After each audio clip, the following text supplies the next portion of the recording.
प्यारा हाजिरिन, এই দুইটা আয়াতকে সামনে রেখে নবীজি সাল্লাল্লাহু আলাইহি ওয়াসাল্লাম একটি হাদিস শরীফ ইরশাদ করলেন।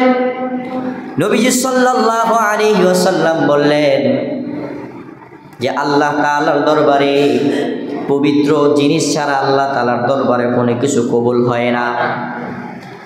আপনার সব সময় হালাল খাদ্য গ্রহণ করতে হবে, আপনার ইনকামটা হালাল ইনকামের মধ্যে পরিণত করতে হবে। নবীজি সাল্লাল্লাহু আলাইহি ওয়াসাল্লাম বললেন আল্লাহ তাআলার দরবারে শুধু পবিত্র যেই জিনিসগুলো রয়েছে সেটাই শুধু আল্লাহর দরবারে কবুল হয়। নবীজি সাল্লাল্লাহু আলাইহি ওয়াসাল্লাম একজন ব্যক্তির উদাহরণ টানলেন। একজন ব্যক্তি সফরের মধ্যে গিয়েছিল। কোথায় গিয়েছিল? সফরের মধ্যে গিয়েছিল। সেই লোকটার সফর করার কারণে সেই লোকটার মাথার চুলগুলো এলোমেলো হয়েছিল।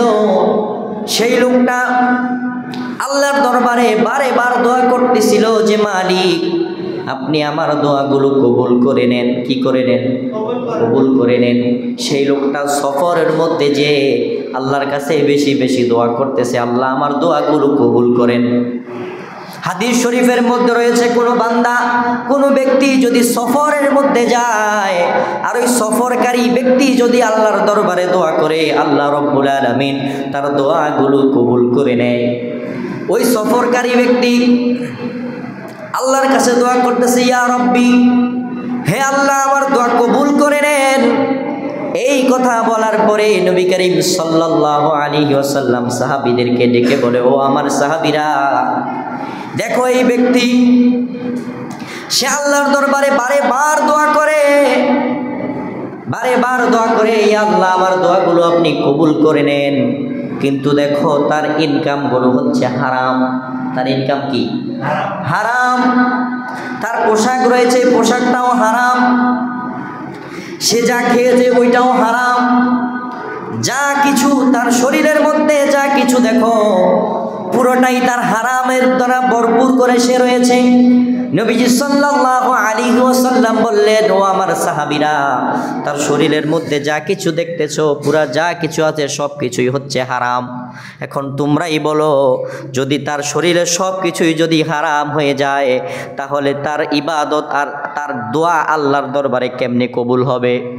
তার দোয়া আল্লাহর দরবারে কেমনে কবুল হবে?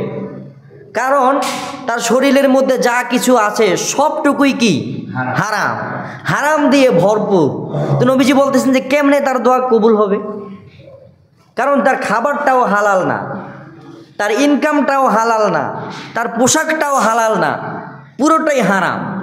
তার মানে তার ইবাদত বন্দিগি কবুল হবে না। আগে শর্ত হচ্ছে কি? ইবাদত বন্দিগি করার আগে শর্ত হচ্ছে আগে কি করতে হবে? হালাল ইনকাম করতে হবে। কি করতে হবে? হালাল ইনকাম করতে হবে এবং ওই হালাল রুজিটাই আপনার ভক্ষণ করতে হবে। তাইলেই আপনি দোয়া কবুল, ইবাদত বন্দিগি কবুল।